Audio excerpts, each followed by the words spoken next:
Hello everyone, जय हिंद। Welcome to Jha sir academy for IAS. हम करने जा रहे हैं मेंस का प्रीवियस ईयर क्वेश्चन एनालिसिस और आज हम देखेंगे general studies paper 1 geography section से एक क्वेश्चन। मैं उम्मीद करती हूँ गाइस आप लोगों ने इस क्वेश्चन को अटेम्प्ट किया होगा और एक बहुत अच्छा आंसर फ्रेम भी किया होगा। सो गाइज आज हम एक बहुत ही इंपॉर्टेंट टॉपिक के बारे में पढ़ने जा रहे हैं, इनफैक्ट हॉट टॉपिक के बारे में पढ़ने जा रहे हैं जो है सोलर एनर्जी। ठीक है, जैसे हम जानते हैं कि आज के टाइम पे हमें क्लाइमेट चेंज की वजह से बहुत ही ज़्यादा प्रॉब्लम्स फेस की जा रही हैं all over the world, all over the globe हमें ये प्रॉब्लम्स देखने को मिल रही है क्लाइमेट चेंज की वजह से।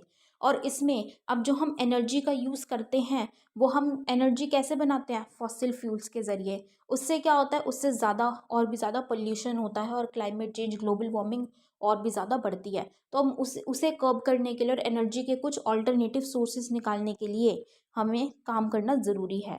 तो उसमें हम किस पे काम कर रहे हैं, अगर हम एक सोर्स की बात करें तो सोलर एनर्जी पे। सोलर एनर्जी क्या है, बहुत ही अच्छा सोर्स है, बहुत क्लीनर सोर्स है।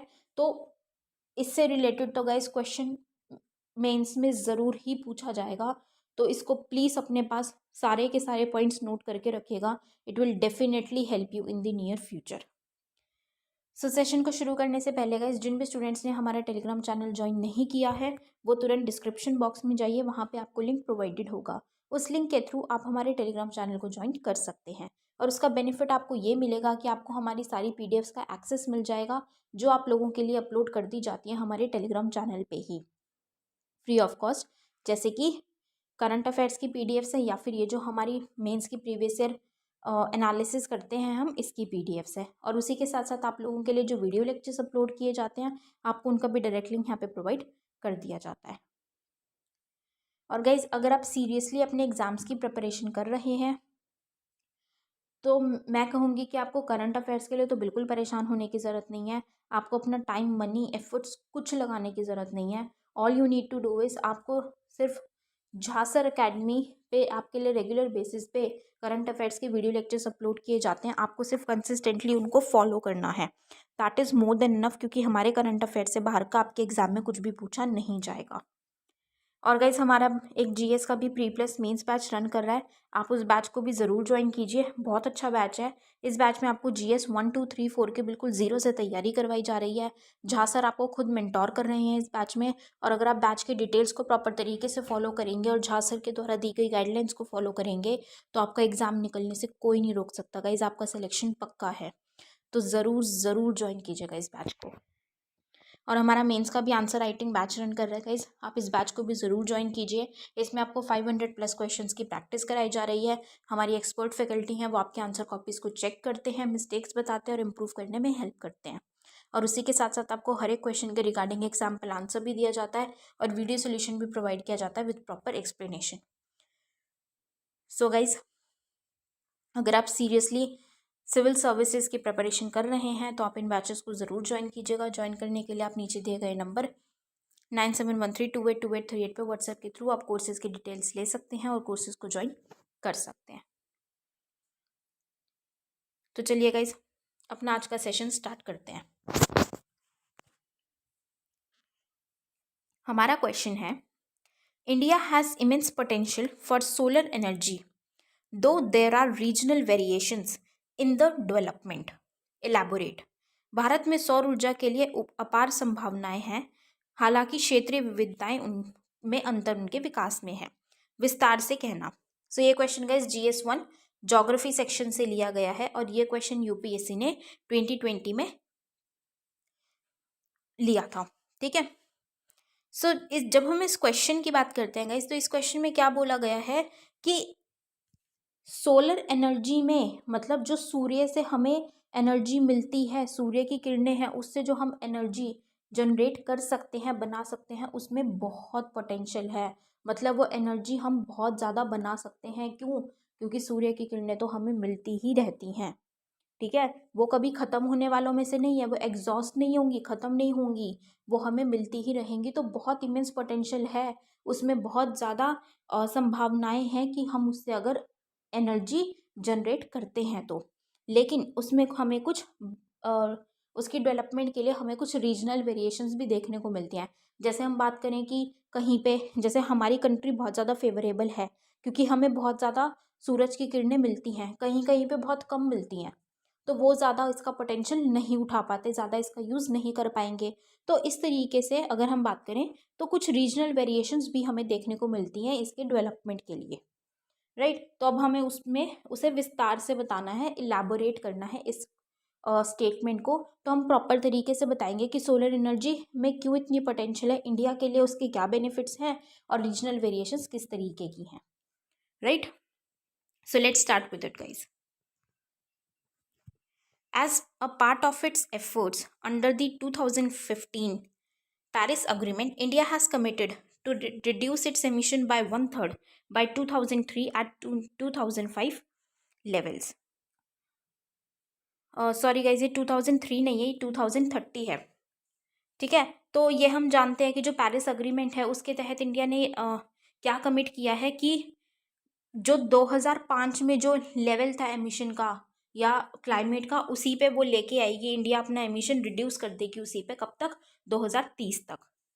Solar energy harnessing its potential will be a significant achievement, ensuring access to uninterrupted electricity supply to all, cutting down on production cost, hence also helping curb inflation. कि जो solar energy है अगर हम उससे निकालते हैं, उसमें एनर्जी लेते हैं, इलेक्ट्रिसिटी जनरेट करते हैं, तो उसमें इतनी ज़्यादा पोटेंशियल है कि हम प्रॉपर तरीके से अनइंटरप्टेड, मतलब कि 24/7 हफ्ते के 7 दिन 24 घंटे हम क्या कर सकते हैं, इलेक्ट्रिसिटी प्रोवाइड कर सकते हैं सभी को। हर एक कॉर्नर तक हम बिजली पहुंचा सकते हैं, इलेक्ट्रिसिटी पहुंचा सकते हैं, और उससे कितनी ज़्यादा हम अपने सस्टेनेबल डेवलपमेंट गोल्स को भी अचीव कर पाएंगे। काफ़ी सारे गोल्स हम अचीव कर पाएंगे उससे, ठीक है। और हमारी जो प्रोडक्शन कॉस्ट है वो भी कम हो जाएगी, और प्रोडक्शन कॉस्ट कम होगी तो अल्टीमेटली क्या होगा कि इन्फ्लेशन भी हमें, मुद्रास्फीति भी हम उसको कंट्रोल में कर सकते हैं, कर्ब कर सकते हैं, राइट। तो मतलब मल्टीपल बेनिफिट्स हमें देखने को मिल रहे हैं सोलर एनर्जी से, और वो उसमें बहुत ज़्यादा पोटेंशियल है और इंडिया के पास इसका बेनिफिट है। इंडिया एक फेवरेबल लोकेशन पे सिचुएटेड है, ठीक है, एक फेवरेबल लोकेशन पे है इंडिया। तो इंडिया की क्या पोटेंशियल है सोलर एनर्जी में, सौर ऊर्जा में भारत की क्या क्षमता है, हम उसके बारे में बात करेंगे। First is, owing to its location, India receives over 5,000 trillion kilowatt hour per year of solar energy, which is far more than our total energy consumption। क्योंकि अभी जैसे मैंने बताया कि इंडिया की लोकेशन बहुत ही ज़्यादा फेवरेबल है, तो इंडिया की लोकेशन की वजह से इंडिया को क्या होता है, 5,000 ट्रिलियन से भी ज़्यादा सूरज की किरणें मिलती हैं, मतलब सोलर एनर्जी मिलती है।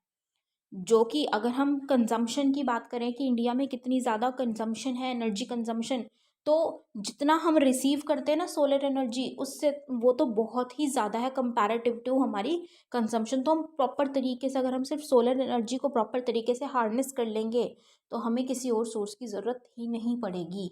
हमारी वो पोल्यूशन भी हम कर्ब कर सकते हैं, एमिशंस भी कर्ब कर सकते हैं, और उसी के साथ साथ हमारी कॉस्ट ऑफ प्रोडक्शन भी कम हो जाएगी। Next, India is one of the few countries to receive such plenty of sunshine on long days। कि इंडिया कुछ चंद देशों में से एक है जो कि बहुत ज़्यादा सनशाइन, मतलब सूरज की किरणें जिस पे पड़ती हैं, इंडिया पे बहुत ज़्यादा सूरज की किरणें पड़ती हैं लंबा टाइम तक, लंबे लंबे दिनों में। तो बहुत ज़्यादा ये इंडिया सिर्फ कुछ ही ऐसी कंट्रीज़ हैं वर्ल्ड में जो जिनको ये बेनिफिट मिलता है उनकी लोकेशन की वजह से, और इंडिया उनमें से एक कंट्री है। तो इंडिया के पास ऑब्वियसली वो पोटेंशियल तो है कि वो सोलर एनर्जी से अपना पूरा, मतलब क्षमता उसकी है ताकि वो प्रॉपर तरीके से हार्नेस कर सके। The National Institute of Solar Energy has assessed the country's solar potential of about 748 gigawatt, assuming 3% of the wasteland area to be covered by solar PV modules।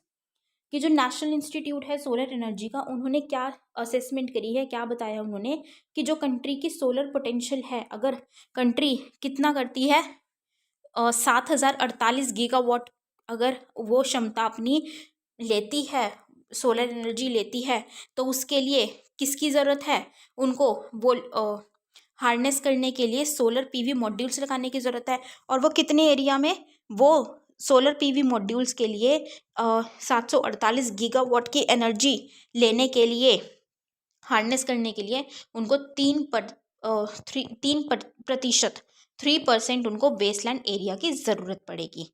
तो इसका मतलब क्या है, बहुत कम एरिया में बहुत ही हम सोलर ग्रिड्स लगा के क्या कर सकते हैं, सोलर एनर्जी ज़्यादा से ज़्यादा जनरेट कर सकते हैं, राइट। लेकिन कुछ रीजनल वेरिएशंस भी हमें देखने को मिलते हैं, क्षेत्रीय विविधताएं हमें देखने को मिलती हैं। कैसे? The varied geographical conditions determines the varied amount of isolation insolation received by different parts of the country affecting solar energy potential. अब हमने बोला कि पोटेंशियल तो बहुत है, लेकिन फिर भी रीजनल वेरिएशंस हैं। जैसे हमने, अगर हम कंट्रीज़ के उस पर बात करें तो इंडिया कुछ चंद ही ऐसी कंट्रीज़ हैं जो बहुत अच्छे उनको सूरज की किरणें मिलती हैं, जिसमें से इंडिया एक है। ऐसे ही जब हम इंडिया की बात करें तो यहाँ पे भी रीजनल वेरिएशंस हैं कि कई जगह ऐसी हैं जहाँ पे तो बहुत ज़्यादा सूरज की किरणें पड़ती हैं, लेकिन कुछ जगह ऐसी हैं जहाँ पे उतनी ज़्यादा नहीं पड़ती हैं, तो वो हमें एक वेरिएशन देखने को मिलती है। जैसे कि हम अगर राजस्थान की बात करें तो Rajasthan has maximum insolation as well as barren uncultivable land. As a result, it has the maximum potential as well as the highest share of solar projects. अब राजस्थान की जो लोकेशन है वो ऐसी है कि उसमें सबसे ज़्यादा मैक्सिमम जो इंसोलेशन आती है, मतलब सूर्य की किरणें आती हैं, ठीक है। और वहीं पे हमें, क्योंकि राजस्थान हम कैसे, एक डेजर्ट याद आता है हमें, तो बैरन अनकल्टिवेटेड लैंड है, तो ज़्यादा वो सूरज की किरणें आती हैं, तो इसीलिए उसमें राजस्थान के पास सबसे ज़्यादा पोटेंशियल है सोलर एनर्जी का इस्तेमाल करने में, और हाईएस्ट शेयर है उसके पास सोलर प्रोजेक्ट्स को लगाने के लिए, क्योंकि ज़्यादा बैरन लैंड है ताकि वो सोलर प्रोजेक्ट्स लगा सके। Most identified solar projects lie in the state of Gujarat, Maharashtra, Andhra Pradesh, Karnataka, Tamil Nadu, UP and Madhya Pradesh. कि सबसे ज़्यादा प्रोजेक्ट्स, सोलर प्रोजेक्ट्स इन कुछ देशों, सॉरी, राज्यों में ही लगाए गए हैं, क्योंकि यहाँ पे ज़्यादा सूर्य की किरणें पड़ती हैं, यहाँ पे ये ज़्यादा इंसोलेशन रिसीव करते हैं। The eastern Himalayan states of Arunachal Pradesh, Assam, Nagaland etcetera receive average insolation below 4 kilowatt hour per metre per day, which is the lowest, ठीक है। तो जो ईस्टर्न हिमालयन स्टेट्स हमें देखने को मिलती हैं, अरुणाचल प्रदेश है, असम है, नागालैंड है, जो हमें नॉर्थ ईस्ट की स्टेट्स देखने को मिल रही हैं, उनके पास सबसे कम इंसोलेशन, या एवरेज लेवल पे हम बात करें तो इंसोलेशन उनको रिसीव होती है, मतलब सूरज की किरणें बहुत ज़्यादा कम मिलती हैं, जिससे कि उनके पास सबसे कम पोटेंशियल है। तो इस तरीके से हमने क्या देखी कि रीजनल वेरिएशंस हमें देखने को मिलती हैं। तो अब अगर हमें प्रॉपर तरीके से हार्नेस करना है, क्योंकि कहीं पे तो बहुत ज़्यादा सूरज की किरणें हैं, कहीं पे कम है, तो अब ये रीजनल वेरिएशंस को हमें एड्रेस करना पड़ेगा, हमें इसको थोड़ा सा देखना पड़ेगा, ताकि हम इसका भी इस्तेमाल प्रॉपर तरीके से कर पाएँ। तो कैसे करेंगे? It can be through concentrated solar plants where storing heat is an option. कि अब ये क्यों ज़रूरी है कि जैसे अब हमने नॉर्थ ईस्ट की रीजन्स की बात करी, नॉर्थ ईस्ट स्टेट्स की, तो वहाँ पे उनमें इतना ज़्यादा पोटेंशियल नहीं है सोलर एनर्जी जनरेट करने का। लेकिन वहीं दूसरी स्टेट्स है, या मान लीजिए हम राजस्थान की बात करें तो वहाँ बहुत पोटेंशियल है। तो अब जहाँ जितना राजस्थान के पास, अब क्योंकि बहुत ज़्यादा पोटेंशियल है, तो वो सोलर एनर्जी तो जनरेट कर पाएगी, लेकिन क्या वो सारा का सारा यूज़ कर पाएगी? नहीं, क्योंकि वो बहुत ज़्यादा जनरेट कर रही है। और नॉर्थ ईस्ट एरिया में वो जितना ज़्यादा जनरेट करेंगे, उससे कई गुना ज़्यादा उनकी कंजम्पशन होगी, क्योंकि उनकी पोटेंशियल कम है। तो हमें क्या करने की ज़रूरत है? हमें कंसनट्रेटेड सोलर प्लांट्स लगाने की ज़रूरत है, जहाँ पे जो हीट है उसको स्टोर किया जा सके। अगर हीट स्टोर की जा सकेगी तो वो फिर हम उसको ट्रांसफ़र कर पाएंगे उन एरियाज़ में जहाँ पे पोटेंशियल कम है, right. In 2016, Tamil Nadu was not able to use all the solar energy generated simply due to connectivity and distribution issues. So, it is equally important that the distribution network is well developed and modernized to contain distribution losses. अब 2016 की अगर हम बात करें तो तमिलनाडु उन्हीं states में है जहाँ पे हमें सबसे ज़्यादा सोलर प्रोजेक्ट्स देखने को मिलते हैं। अब तमिलनाडु में क्या हो रहा है कि सूरज की किरणें पड़ रही हैं, एनर्जी बना पा रहे हैं, लेकिन उसको वो प्रॉपर तरीके से उसको यूज़ नहीं कर पा रहे हैं जितना वो जनरेट कर रहे हैं। क्यों? क्योंकि कनेक्टिविटी और डिस्ट्रीब्यूशन की के इश्यूज़ हमें प्रॉब्लम्स देखने को मिल रही हैं। तो किस चीज़ की ज़रूरत है यहाँ पे कि डिस्ट्रीब्यूशन नेटवर्क को भी प्रॉपर तरीके से बनाया जाए, डेवलप किया जाए, मॉडर्नाइज़ किया जाए, ताकि इस वजह से डिस्ट्रीब्यूशन की वजह से हमें लॉस ना हो, राइट? अब कुछ और भी चैलेंजेस है जो हमें फेस करने पड़ते हैं, कुछ अन्य चुनौतियां हैं। वो क्या हैं? टेक्नोलॉजिकल बैरियर्स, तकनीकी बाधाएं। ऑब्वियसली अब क्या है, वो जो सोलर पैनल्स हैं वो लगाने के लिए टेक्नोलॉजी की भी ज़रूरत है प्रॉपर, ठीक है, या वो हार्नेस करने के लिए, बेसिकली सोलर एनर्जी जो मिल रही है उसको हार्नेस करने के लिए, उसको कन्वर्ट करने के लिए, इलेक्ट्रिसिटी में जनरेट करने में हमें टेक्नोलॉजी की ज़रूरत है। लेकिन हमारे पास प्रॉपर टेक्नोलॉजी अवेलेबल इतनी ज़्यादा अमाउंट में नहीं है। एक्सपेंसिव टेक्नोलॉजी, अब टेक्नोलॉजी इतनी ज़्यादा अवेलेबल क्यों नहीं है? क्योंकि टेक्नोलॉजी, ये जो तकनीकी है वो बहुत ज़्यादा महंगी है, एक्सपेंसिव है। पॉलिसी एंड रेगुलेशन बैरियर्स, कि कुछ जो नीति या विनियमन है उनमें हमें, उनसे हमें कुछ बाधाएं देखने को मिलती है जिस वजह से काम प्रॉपर तरीके से नहीं हो पा रहा है। ट्रांसमिशन एंड डिस्ट्रीब्यूशन चैलेंजेस, वही जो हमने बात की जो तमिलनाडु फेस कर रही थी कि वहाँ पे कनेक्टिविटी और डिस्ट्रीब्यूशन के कुछ इश्यूज आ रहे थे, तो वो भी चैलेंजेस है जिसकी वजह से प्रॉपर तरीके से जो सोलर एनर्जी कैप्चर भी की जा रही है, जनरेट भी की जा रही है, वो यूज़ में नहीं आ पा रही है। And next, land acquisition and other infrastructure challenges. अब जो सोलर पैनल्स हैं वो लगाने के लिए, सोलर ग्रिड्स लगाने के लिए लैंड की ज़रूरत है, जिसके लिए हम क्या देख रहे हैं कि वेस्ट लैंड हो, बैरन लैंड हो, उसकी बात कर रहे हैं। लेकिन अब क्या हो रहा है कि ज़्यादा से ज़्यादा लैंड एक्वायर की जा रही है, इंफ्रास्ट्रक्चर बनाया जा रहा है, इंडस्ट्रीज बिल्टअप हो रही हैं, तो अब वो लैंड ज़्यादा से ज़्यादा एक्वायर की जा रही है, यूज़ की जा रही है, तो सोलर पैनल्स लगाने के लिए लैंड इतनी ज़्यादा अवेलेबल नहीं हो पा रही है। अब लैंड इतनी अवेलेबल नहीं होगी तो सोलर पैनल्स उतने नहीं लगाए जाएंगे, तो वो जो सूरज की किरणें हैं उनको प्रॉपर तरीके से हम हार्नेस नहीं कर पाएंगे, राइट?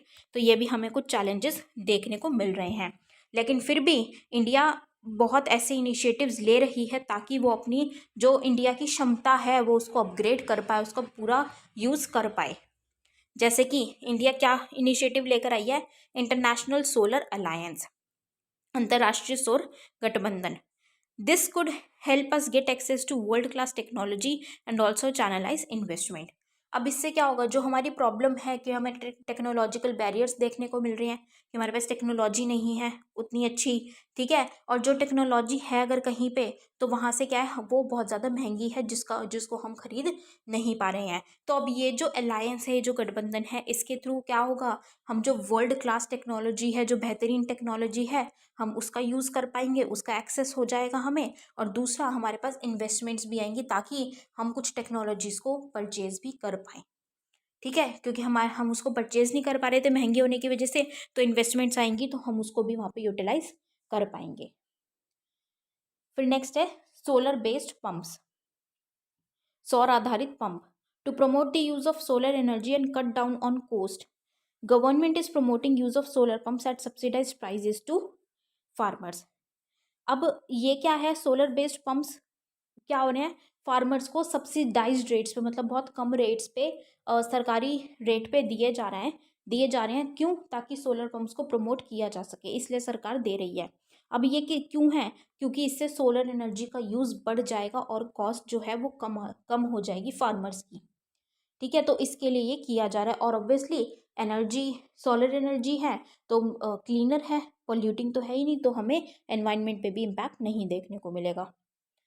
नेक्स्ट है नेशनल सोलर मिशन, राष्ट्रीय सौर mission. It aims to upscale technological generation from 22 gigawatt to 100 gigawatt by 2022, कि इसने अपना एक टारगेट रखा है कि वो टेक्नोलॉजी जनरेट करे और उससे ज़्यादा से ज़्यादा सोलर एनर्जी बना पाए। Next is Kerala's floating solar energy plant is a way forward solving the issue of land acquisition, कि जो हमने लैंड एक्विजिशन का बैरियर देखा था, एक चुनौती देखी थी कि भाई लैंड ज़्यादा से ज़्यादा इंडस्ट्रीज में एक्वायर की जा रही है, इंफ्रास्ट्रक्चर बनाया जा रहा है, जिसकी वजह से हमें वो लैंड नहीं मिल पा रही है सोलर पैनल्स लगाने के लिए। लेकिन केरल का एक सोलर एनर्जी, केरल ने प्लांट बनाया, कौन सा प्लांट है वो? फ्लोटिंग प्लांट है, जिसमें ज़मीन की ज़रूरत ही नहीं है, जिससे कि ये प्रॉब्लम सॉल्व हो जाती है कि लैंड एक्विजिशन की जो हमें प्रॉब्लम देखने को मिल रही थी, चैलेंज था, वो भी सॉल्व हो जाएगा, राइट।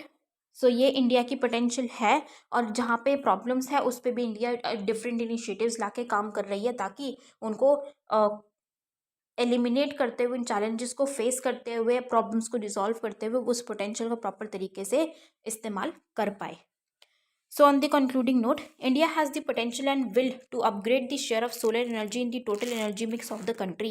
कि इंडिया के पास वो पोटेंशियल है और विल है, वो उसके चाहत है, ताकि कि वो सोलर एनर्जी का शेयर ज़्यादा से ज़्यादा बढ़ा सके अपने टोटल एनर्जी मिक्स में, और जो फॉसिल फ्यूल से जो एनर्जी बनती है या इम्पोर्ट से है वो कम हो सके, और ज़्यादा किसका प्रोपोर्शन हो, सोलर एनर्जी का हो।